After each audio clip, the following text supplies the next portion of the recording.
जगत का पेखना पेख्या धनी का नाम ना लेखा। जगत का पेखना पेख्या धनी का नाम ना लेखा। जो मालिक है उसका कितना जिक्र भी नहीं। फिर कहते हैं एक न करता दो ना करता, ये नौ ठहराए भाई। कहते एक भी भगवान मना काम चलाए इनका, इन 9 भगवान बना दिए। और कहते हैं 10वां भी धुंधर में मिल जा सत कबीर दुहाई। एक भक्त सुना रहा था, बोला जी हम पहले तो भूल में थे।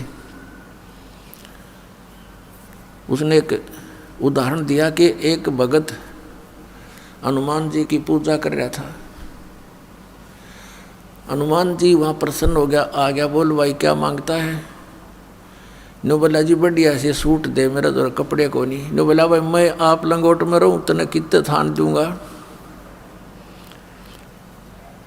हनुमान जी ने कहा भले आदमी तो भगवान की भक्ति करे, मैं भी भगवान की भक्ति करूँ, मन भी कर दे, क्यों दुखी कर रहा है मेरे को। आप बहुत कष्ट उठा रहे हो, लेकिन एक शराबी व्यक्ति हो या भांग का नशा कर रखा हो, वो कहीं पड़ा रहे, धूप और छाया का उसको पता ही नहीं। उसको तो वो जून महीने की गर्मी भी जिसमें उसको पसीना आया हुआ है, बाहर पड़ा है, हरियाणा, पंजाब, राजस्थान, उत्तर प्रदेश, मध्य प्रदेश की गर्मी में, उसमें उसको कोई कहे जो बाहर पड़ा हो नशा करके कि उठ ले भैया, देख तेरा क्या हाल हो गया है, पसीने आए हैं, मुंह में झाग आए हैं, चल तुझे छाया में बैठा दूं। वो कहता छोड़ दे, मौज हो रही है। उसको पता ही नहीं मौज क्या है, क्योंकि नशे में है वो। तो आज हम उसी दशा में है, सच कर मान लेना। चाहे यहाँ प्रधानमंत्री बना हो, चाहे सारी पृथ्वी का पति बना हो, वो इसी नशे में बातें कर रहा है। अब पुण्यात्मा परमात्मा कहते हैं इस झूठे सुख को सुख कहे, ये मान रहा मन मोद। ये सकल चबीना काल का, कुछ मुख में कुछ गोद। फिर क्या बताते हैं, कबीर ये माया अटपटी, सब घट आण अड़ी। किस किस को समझाऊं या कुएं भांग पड़ी।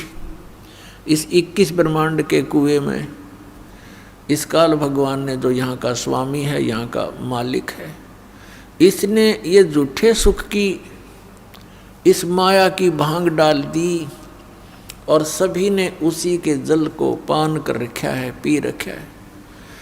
अब आप शाम के समय किसी ठेके पर जाकर देखो, वहाँ से पी कर टीटी बनकर चाहे सोचने आ रहे हों, रास्ते में उनसे बात करके देखना, एक जैसी भाषा, एक जैसी चाल, एक जैसा उनका बर्ताव होगा। ऐसे बोल रहे तुम सिर पाँव हैं, या बोल रहे नहीं, चल अपना काम करें, समझाने की चेष्टा करें तो माने नहीं। तो इस प्रकार से हम उसी काल की भांग को पीकर मस्त हुए फिरते हैं। और परमात्मा कहते हैं कबीर ये माया अटपटी, सब घट आण अड़ी। और किस किस ने समझाऊं या कुएं भांग पड़ी। लेकिन फिर कितने दयालु हैं। एक शराबी को समझाना कितना कठिन हो जाता है, पूरे परिवार के नाक में दम कर देता है। और हम सारे भांग पिए पड़े, और फिर हमें समझाने के लिए हमारे पिता आते हैं, क्योंकि अपने का दुख अपनों को ही होता है। इस काल यहाँ का जो भगवान है, इसको भगवान कहते हैं। भगवान उसे कहते हैं जो दुख ना दे, केवल सुख दे। ऐसे जुल्म कहर हमारे ऊपर टूट रहे हैं, बरस रहे हैं, और फिर हम कहते हैं ये बड़ा भगवान है, ये अच्छा भगवान है। किस लिए भगवान माना हमने, कि देखो कितने अच्छे काजू किस्मत सेब संतरे फलदार वृक्ष हमें दे रखे, फल दे रखे, और ये इतनी बड़ी पृथ्वी पर कैसे बाग बगीचे बना रखे हैं। ये किस लिए बना रखे हैं। और आपको फिर वो भूल जाते हो कि आप किसी का बेटा मर गया, किसी की बेटी मर गई। पीछे सी समाचार पत्र में पढ़ने को मिला, यहाँ बच्चे बता रहे थे कि एक परिवार ने मन्नत मानी किससे, बालाजी से। उनका पुत्र हो गया और उस पुत्र के केस उतरवाने के लिए, मत्था टेकवाने के लिए उस बालाजी में जा रहे थे। 4-5 सदस्य थे, 7वां छोटा सा लड़का था 3 महीने का। रास्ते में दुर्घटना होगी, वो बच्चा बच गया और वो सारे मर गए। बताया खाक मन्नत दी उसने, किसने दी? ये भी भूल है हमारा कि उसने पत्थर ने दे दी, उस बालाजी ने दे दी। एक भक्त सुना रहा था, बोला जी हम पहले तो भूल में थे। उसने एक उदाहरण दिया कि एक भगत हनुमान जी की पूजा कर रहा था।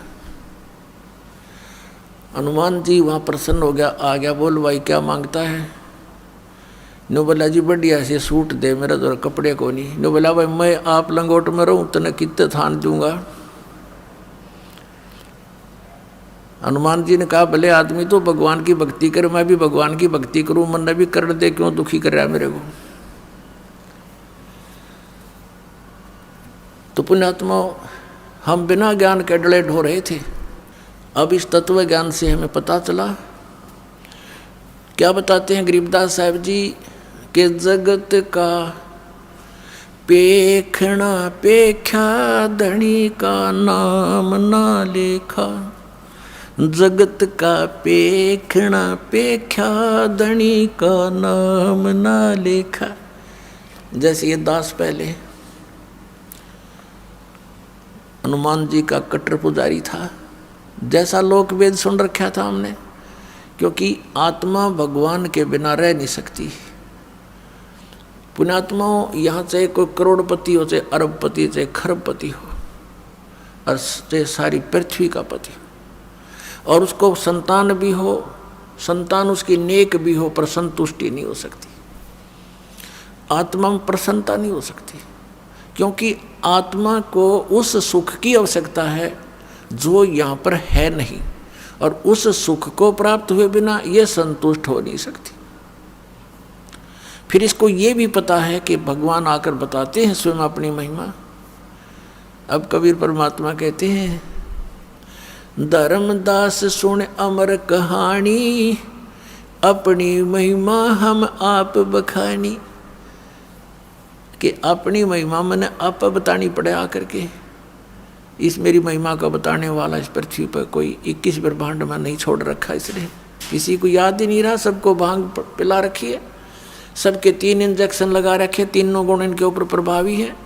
इनको सो दिए को ना, इनको जितना दिखाई जो बेटा बेटी कार कोठी आगे कुछ दिखाई नहीं देता इन बोली आत्माओं को, इतना बांध दिया इनकी बुद्धि को।